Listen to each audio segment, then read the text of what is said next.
একসময় ছিলেন দেশের অন্তর্বর্তীকালীন সরকারের উপদেষ্টা। রাষ্ট্রীয় দায়িত্বে ব্যস্ত কাটত সারাদিন। জাতীয় নির্বাচনের পর নতুন সরকার গঠিত হলে চলে যান অবসরে। গুরুদায়িত্ব পালনের পরেও বসে থাকেননি তিনি। আবারও যুক্ত হলেন নিজের পছন্দের পেশা শিক্ষকতায়। বলছিলাম সাবেক ধর্ম উপদেষ্টা ডক্টর আ.ফ.ম. খালিদ হোসেনের কথা। চট্টগ্রামের পাটিয়া উপজেলার আল জামিয়াতুল আরাবিয়াতুল ইসলামিয়া জিরি মাদ্রাসায় সরকারি দায়িত্ব শেষে আবারও ক্লাসে ফিরেছেন সাবেক এই উপদেষ্টা। রাষ্ট্রীয় দায়িত্বের ব্যস্ততা শেষে শিক্ষকতার মূল পরিচয়ে ফেরায় উচ্ছ্বাসিত শিক্ষার্থী ও শিক্ষকেরা। প্রতিষ্ঠান সূত্রে জানা যায়, তিনি সপ্তাহে 2 দিন দাওরায়ে হাদিস সহ বিভিন্ন শ্রেণীতে পাঠদান করছেন। দীর্ঘদিন পর শিক্ষককে ফিরে পেয়ে শিক্ষার্থীদের মধ্যে দেখা দিয়েছে আনন্দ।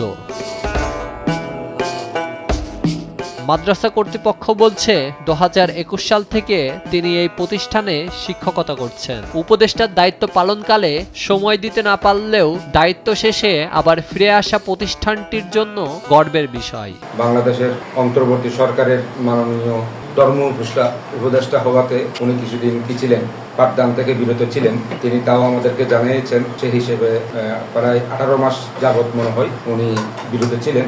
এখন যেহেতু উপদেষ্টার কাজে সরকারি কাজে নেই, সেই হিসেবে উনি এবছরের শুরুকাল থেকে আমাদের এখানে আবার নতুন রূপে পাঠদান করতেছেন।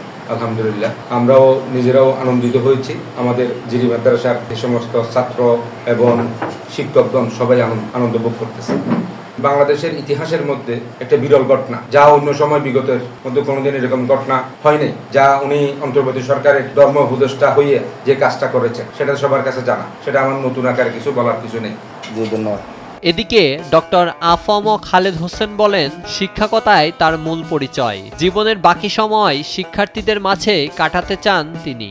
আমি 18 মাস বাংলাদেশ সরকারের ধর্ম বিষয়ক মন্ত্রণালয়ের দায়িত্ব পালন করেছি উপদেষ্টা হিসেবে, এবং দায়িত্ব শেষ করে আমি উপদেষ্টা হওয়ার আগ পর্যন্ত এই প্রতিষ্ঠানের শিক্ষক ছিলাম। তো দায়িত্ব শেষ করে আমি আবার এই প্রতিষ্ঠানে ফিরে এসেছি। তো আমরা অনেকটা জীবনের শেষ প্রান্তে চলে এসেছি। তো আমরা চিন্তা করলাম যে জীবনের শেষ সময়টুকু একটা দ্বীনি মাদ্রাসার সাথে দর্স তদরিস, পঠন পাঠন, হাদিসের দরজদানের সাথে যুক্ত থাকাটা এটা অনেক ভাগ্যের ব্যাপার। আমার সৌভাগ্য যে আমি একটা টিমের মাধ্যমে আমার মন্ত্রণালয়ের যারা ছিলেন হজ উইংয়ের, ওনারা সহযোগিতা করেছেন এবং আমরা এটা করতে পেরেছি। এর জন্য খুব আমরা আনন্দিত, মানুষের প্রশংসা পাচ্ছি, আলহামদুলিল্লাহ। শিক্ষাঙ্গনে জ্ঞানের আলো ছড়াতে এই প্রত্যাবর্তন নতুন অনুপ্রেরণা হয়ে উঠবে বলে মনে করছেন সংশ্লিষ্টরা। নিউজ ডেস্ক, দেশ টিভি।